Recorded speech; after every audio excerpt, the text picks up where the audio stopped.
Well, hello, and welcome back to the Scale My Shopify Store podcast. I'm Kath Langman, your host for the show, and I'm really excited to bring you today's episode. Now, when we first start our businesses, I would say a lot of entrepreneurs start out with a lot of enthusiasm and motivation, for their business and for, this new venture that they go launching out onto. And that motivation can stem from, either they might have some kind of an impact goal or purpose that they're trying to achieve with their business, or because maybe they've developed a fabulous product or some kind of innovation that's really changed their own lives and they really want to share that with the world. And they're just really inspired and motivated by these sorts of things. And so they will often have, some really good momentum as a result. But, I'm sure that any of us, any of you, if you've been in business for more than just a few minutes, you'll understand, I think, that building a business, it's not a straightforward or simple journey, right? We all face challenges or problems and we have to figure out a way through. And, wouldn't you just love to have a roadmap that you could follow so that you could avoid any of those difficulties and just enjoy some constant uninterrupted progress? Sadly, I don't have that magic wand to remove all obstacles for you. I'm sorry, but I do have maybe the next best thing today, and that's a guest who has successfully built and is continuing to build a very successful multi-million-dollar business, started only 8 years ago, so achieved relatively fast. So Diana from Milk Bar Breast Pumps, she's going to join me in just a moment, and I'm really looking forward for you to hear her story about her journey in business. So Diana is actually a former client of mine. So she worked with me not that long after she started her business. I mean, she was in business and she'd been in business for a little while and was probably turning over 6 figures a year or thereabouts. And I was able to help her grow into a 7-figure a year business within about 18 months. And she's, been able to really grow from there. So, it's fairly significant. And so something I want you to know about Diana's approach before you listen to her is that she was always really keen to learn the next growth systems or strategies herself so that she could understand what needed to be done and how it should be done. And, and she always had that approach where she would, pay an expert to help her through that process. And then when, she understood and she mastered it and maybe some systems had been, implemented in her business from that work, then she would grow her team internally in her business and delegate that work to them.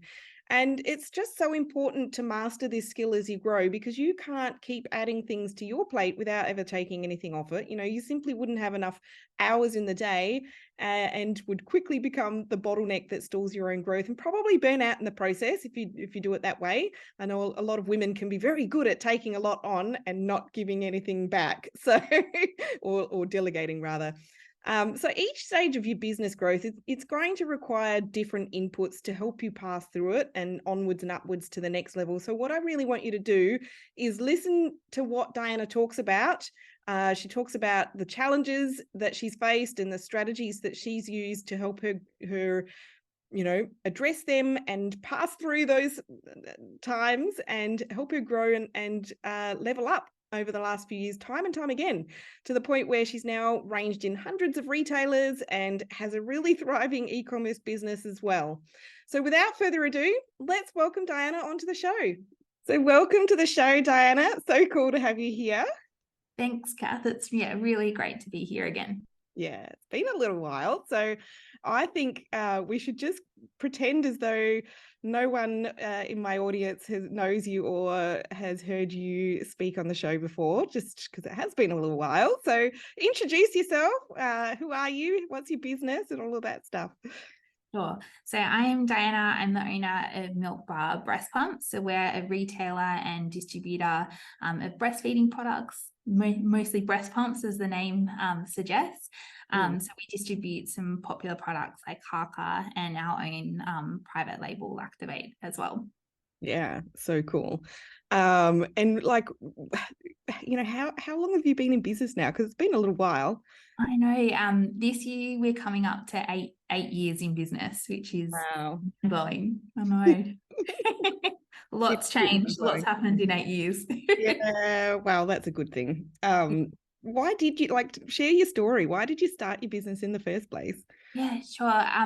Gosh, I never thought I would have a breastfeeding brand. So I came from like a finance background, and then like many mums having your first child, my world was forever changed, and having to sort of navigate going back to work after maternity leave.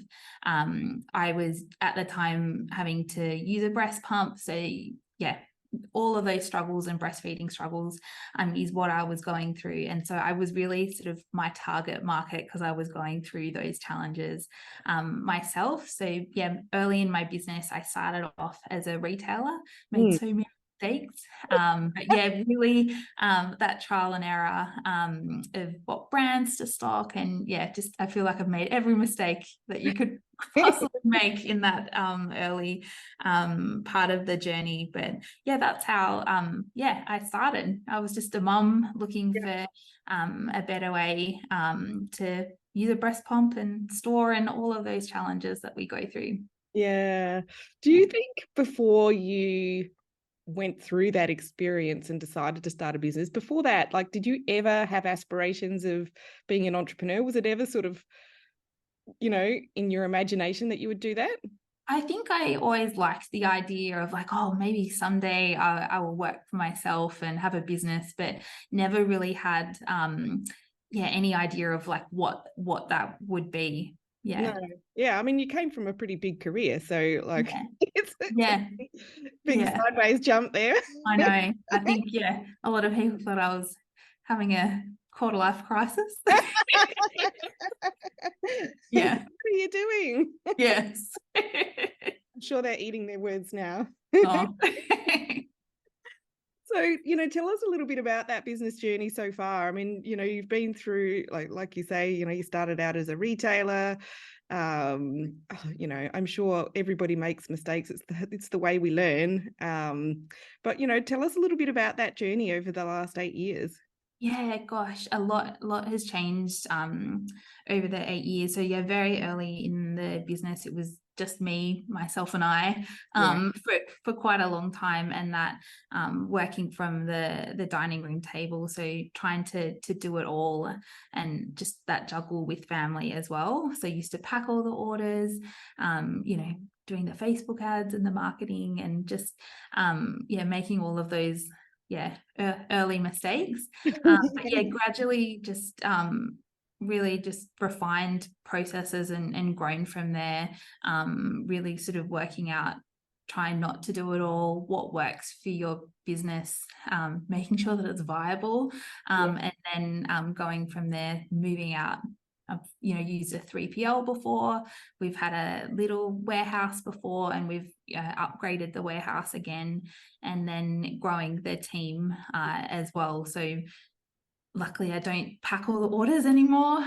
So having like a small fulfillment team and a marketing team, so that can have more of a sort of strategic sort of vision over the business, and working with really great people to look after sort of day to day as well.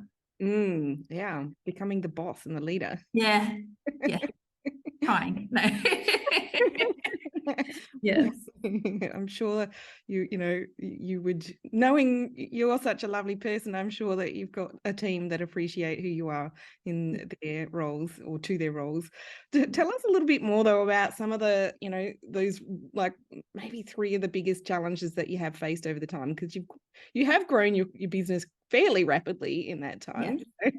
Yeah, I think like always you looking back, you're like, wow, like I've grown so much, but when you go through this sort of year to year, you don't really recognize how much things grow and change. And take looking stock. back, it is really good to take stock. But yeah, gosh, we faced a lot of difficult situations. I think this year, one of the challenges that we've faced is that going into sort of larger retailers, we had a large retailer pull out at the last moment. And so going through all of that sort of due diligence for a year, and then having forecasting and the stock produced, and then all of a sudden it changing like the drop of a hat. Just yeah, a lot of cash flow issues that come about that, so that it's not just even at the start of your business journey where, you know, cash flow is always an issue. Changing that, and as sales grow, making sure that there's strategies to manage that as well. But that was a big sort of learning curve this year. It hurts a little bit still. Yeah. Oh, look, you're not alone in having that kind of an experience. I know I've heard a few, you know, fairly reasonable sized businesses talk about things like that happening. Yes. Tough. Yeah. And then gosh, within the business, really going from a technician in the business, where, you know, you're doing the Facebook ads or doing the things, to transitioning to a more leadership role and coaching others, that is forever, I think, a challenge for me personally. And just, I think that's, as the team grows, that's standing back and not just doing it yourself because it'll be quicker than explaining it. Not jumping in, making sure that people learn how to solve problems within their area of domain, for sure. And gosh, I think for most e-commerce and retail business owners, just that transition to a post-COVID environment, that COVID, I think a lot of marketing, like, you could do no wrong, like everything was working. And so being in that environment going on, where you actually do have to be a bit more strategic on what you focus on, because going into the position where some things don't work anymore. It's a very different environment. Having some inefficiencies like creeping in COVID that, you know, weren't a real problem at the time, because things are looking great. Anyway. I know I'm not alone in that it's definitely like, and I guess, like, when things change, adjusting more quickly as well, and that you can't have a sort of like cross your fingers and hope for the best, that as a business owner you have to initiate those changes as well. Sure. Let's dig into that one first, because, you know, I'm sure you've observed this as well, but a lot of businesses that actually started during the COVID e-commerce boom time came through COVID, and then obviously faced these sorts of struggles to get traffic and to, you know, make sales and things like that, not having had experience, I guess, before COVID, and in actually having to try with their marketing, I suppose. You know, so, you know, there's been a lot of businesses that started in that time that have either sold up or just closed down because they think they're no good at, or, you know, it's just not a solid business idea. And the reality is a lot of them just didn't know how to market, marketing or advertising. So how, like, what's been your process? Because I guess you know, you had some solid processes in place before going into COVID. Now we've come out of COVID. It's a bit of a different marketing landscape anyway, with TikTok taking off and post Apple iOS upsets and all of that jazz. So I know you're very, very good with numbers and metrics and process generally. So how have you kind of navigated that? Gosh, I try. I think that I don't feel like I've ever got to a point where I know it all. So I think knowing that everything is a work in progress as well. But for us, I think not falling into the trap of being like really discount focus, at really concentrating on helping the customer, understanding their journey, and really trying to provide value to that customer.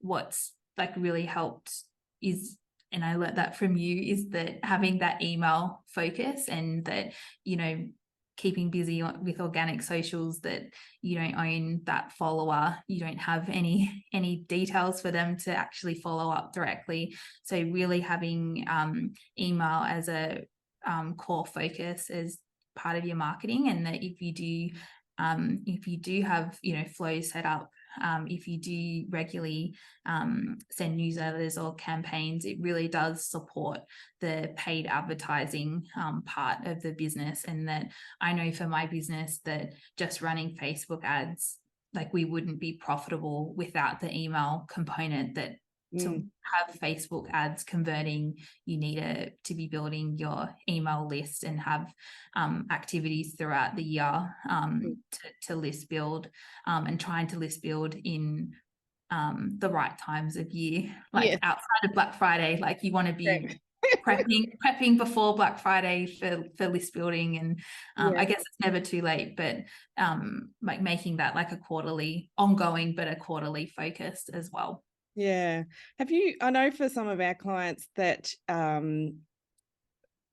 perhaps have historically, done some really solid customer research, but then finding this year that the messaging is kind of not landing. They're having to go back and do some more customer research and really just finding that things are a little bit different with their customer base. And just not wholesale differences, but like, needing to just refine the messaging a little bit just to get it really dialed in. Has that sort of been something for you as well? I think definitely, like sometimes just like the tweak of a word on a graphic can influence the the click-through rate and things like that. So it might not necessarily for like that ad need a new image or video, but sometimes the copy might need changing. So yeah, testing I think is always the key, and not sort of, while you don't want to be spread too thin, you also don't want to put your eggs in one basket as well. That if something isn't working, just test and learn. Don't overstretch yourself. Yeah. We like testing. Yeah. I learned from the best. Yeah. Let's have a bit of a chat about the whole cash flow management side of things. And obviously I'm not going to dig into private information, but I know you do come from that finance background, so you probably have a few skills at looking at those sorts of things in the business that maybe other business owners don't have. So whether it's like facing a cash flow crunch in the moment like you have this year versus early years when you're getting moving and trying to grow the business, what are some things that you've done to really help with that? Yeah, sure. Well, firstly, like outsourcing your bookkeeping, because I don't think you probably should be doing that as a business owner. So I think it's important to work with a bookkeeper and have an accountant, so that you've got another sort of set of eyes on the sort of big financials. What I do within my business is that I also do like forecasting. So several times a week I think you can actually do it in Excel, but I'm old school. In Xero, but I'm old school and do it in Excel. But I cash flow for months, like in advance, so that when there are changes, you can see when their potential issues are going to arise. And paid ads is an important part of the business, and it is a significant cost in the marketing. You want to have visibility on that, and making sure, like, is it working or is it not working as well, including that into your figures, because the ISO like updates, the visibility of that within the Facebook platform isn't as black and white as it used to be. So it's harder to know like what is working. So if you're looking at that in a sort of a cash flow perspective, you know that your marketing's working, or if it's not. Yeah. So good. Probably that forecasting thing is something that a lot of business owners don't know how to do. So that's a really good tip there. Yeah. And doing the metrics. I think we used to call it like Monday metrics, that That's having right. metric Monday. That I think you've got to do that, so that like that if your average order dollar value is falling, like that can really impact you. Is it the number of orders, or is it the conversion rate?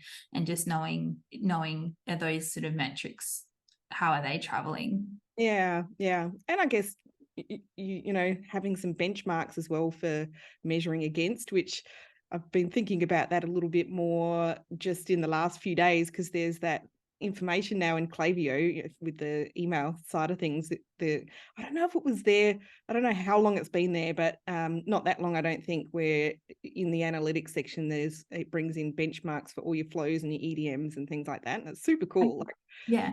you know, it just gives you an immediate you know, information. It's like, okay, well, that's where I need to put my effort, because that's where it's dropped. So yeah, so definitely. cool. What about though growing into being a leader? I mean, like how have you navigated that? Because that's a fairly big development personally. Yeah, I think like I'm very much a work in progress, and just even saying like I'm working on leadership, I think that's I probably wouldn't have said that a year ago, but I think someone smarter, like definitely someone smarter than me, that you know the business growth doesn't outstrip the personal growth of the owner, and Yeah. so yeah, really sort of investing in areas for myself personally, because I'm not a perfect person, not a perfect employer, and sort of just working on myself so that I can work with a team, and yeah, make Milk Bar a really nice place to work for. Yeah, so good. Yeah. I love reading books to help with Yes. that stuff, as you know. Yes. Yeah. There's been a couple of really good ones by the same authors I've read this year. I don't know if you've come across them. One is the authors are Dan Sullivan and Dr. Benjamin Hardy, and they've written 3 books together. One is Who, Not How. The next one was The Gap and the Gain, and then the third one that's just come out start of this year, I think, 10x is easier than 2x. Recommend them all. Lots of really great tips for helping you grow your business, but also for growing into being a leader. So Yeah, I'll have to check them out. check them out. They're good on audio if you listen to people. Yeah. There's nothing worse than listening to a book on Audible and it's got a boring reader. Yes, definitely. Oh dear. So I want to talk a little bit about your business model as well. So obviously when I met you, it was a e-commerce business, and then I think probably before whilst we were working together, you started distributing wholesale as well, and that's clearly taken off since then. Yes. Well, over the years.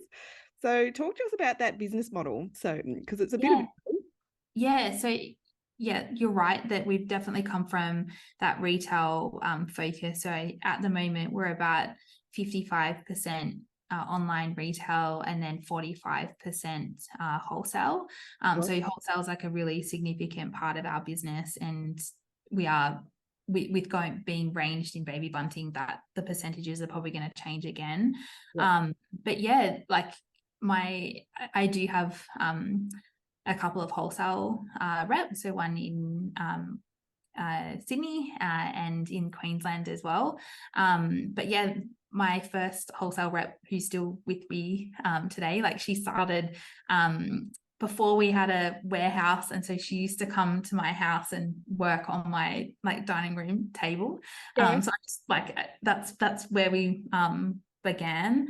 But yeah, she's grown the business to, I think it's about 600 stockists now. So a lot of them are really just the independent pharmacy and baby stores, and it's all like cold calling or cold approaching. So having that sort of a proposal and physically visiting stores, and then obviously for places that you can't visit, doing the old phone call and email as well.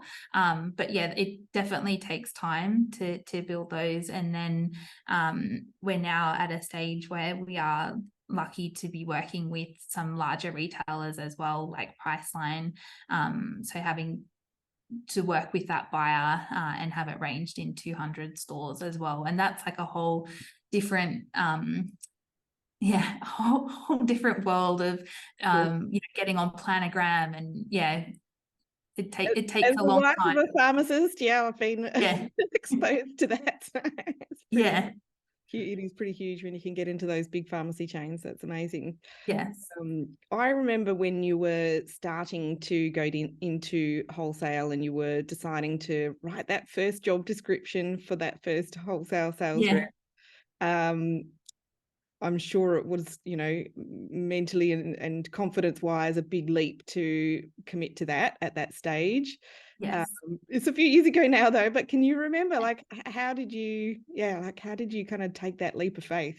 Oh gosh, I don't know sometimes. I Like don't jumping know. off a cliff But and like hoping you'd it's figure it out on the way down? yeah, I just thought like that's the way forward. I really just saw that was an opportunity, and I knew that I wasn't going to be physically able to do the contacting piece. So yeah, that team member, like I'm literally because I had no physical workplace. So her interview was like at a local cafe down the road. Yeah. So I was just really lucky to come across her. She did have a background with wholesale as well, growing other businesses. So I think, yeah, don't be afraid to like be able to hire an expert in their field, and you don't necessarily need to know all the ins and outs, and just getting the right culture fit to have bounce ideas around. So that's it's been fun Yeah. building that side, and working with her as well. I'm so happy to hear that it's taken off like that. That's really Yeah. amazing and thrilling. Yes. So just to pivot again, I saw earlier this year that you've been in some, and last year I think as well, you've entered in some Right. big awards and made finals. I didn't actually catch up on any winnings, not that it really matters, but like, is it, I know from my experience entering awards, it's a really nice way to again take stock of your growth and your achievements and all of that kind of stuff. But then of course there is some other visibility and PR benefits. So how important has that been for you? Yeah, gosh, I think it is important as a business and a business owner. It's not something that we've been good at a lot in the past, but this year trying to being more visible and overcoming my own personal objections to being visible Yeah. in that it doesn't come easily to me. Yeah. So yeah, we were a finalist in the Osmompreneurs, not a winner.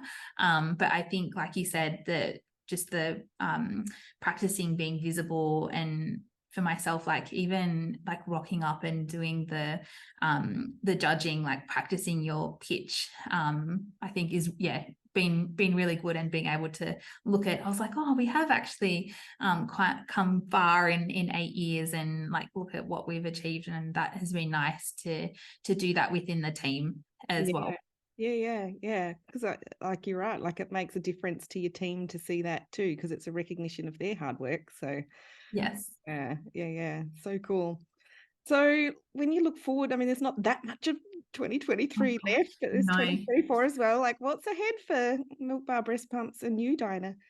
Yeah, gosh. Well, going into baby bunting nationwide is a really big milestone, having a baby branded business. So Yeah. that's later October. So that's very exciting. And just improving what we're doing now. So improving how we support our customers and the education that we give our customers online. And just working with our independent retailers, because they're really important. Like the big retailers are important, but your little retailers and independent retailers, who are usually the first to jump on new brands and new products, they're really important to look after in this process as well. So that's hopefully finish off 2023 and have a break. Have a break. Have a holiday. Yes. Are you going to take some time off over Christmas and New Year? I haven't got anything planned, but in January will be nice. Yeah. It sounds like you need to lock it in. Yes. Yeah. Yeah. I'd love to ask you 3 final questions that I like to ask these same questions of everyone that jumps on the show with me. And the first one is, What advice would you give to yourself back when you were starting? I know we all go through our journey and probably the right things happen at the right time anyway, but if you could go back in time, what advice would you give yourself? I think I would tell myself just back yourself more and just be more confident in what you're doing, and that it's normal to not know all the answers to everything, and you'll figure it out. Yeah. That's what I would tell myself. Yeah. And Everything. now. Yeah. Yeah. So true. I guess we're all work in progress, aren't we? Yes. Yeah. What do you reckon in the last 8 years would have been one of the best decisions that you've made in your business? Definitely continually challenging myself and working with others. So whether or not it would be an accountant or a coach, knowing that I didn't need to have all the answers and asking for help when needed, that I wouldn't have been able to do this by myself at all. That just, reaching out for help and expertise. Yeah. I mean, some people are really good at that. I know sometimes I leave it too long to ask for help, but now I'm of the opinion that sometimes just it's the fastest way is to pay for some expert help, and then you're going to figure it out faster. So Absolutely. Couldn't agree more. Yeah. I love it. Last question for you, and I'd just love to ask you, what do you love the most about being a business owner? I love that no day is the same as a business owner. I really do like that challenge. And just knowing that the business is here because of me. I've created this for my family and customers, but it's like, the life by design, I think. That element that, love. I couldn't go back to working for someone else. No. I've been ruined. I'm a business owner for life. Yeah, I'm with you on that. Yeah. Obviously, I used to live in Sydney as well, and that, the corporate life in Sydney, it's a bit of a beast of an existence, especially It once you is. have children. So I don't Yes. think I could go back to that. Yes. I think the flexibility as a business owner and mum, can't argue with that. That's Unbeatable. it is. Yeah. So good. Yeah. So for our listeners who want to maybe come and check out your business or connect with you online, do you want to give yourself a bit of a shout out and share your links? Yeah, sure. So you can find Milk Bar Breast Pumps online at milkbarbreastpumps with an s.com.au or on Facebook and Instagram with the handle at Milk Bar Breast Pumps. Yeah, super cool. We'll include those links as well in the podcast show notes. Thank Thank you for jumping on with me and having a bit of a catch up and hearing about the, like you really have grown your business so significantly over the last few years. Well, very quickly in 8 years. So my congratulations to you. I think you're a superwoman. Oh, thank you. Thank you very much. Thank you for having me.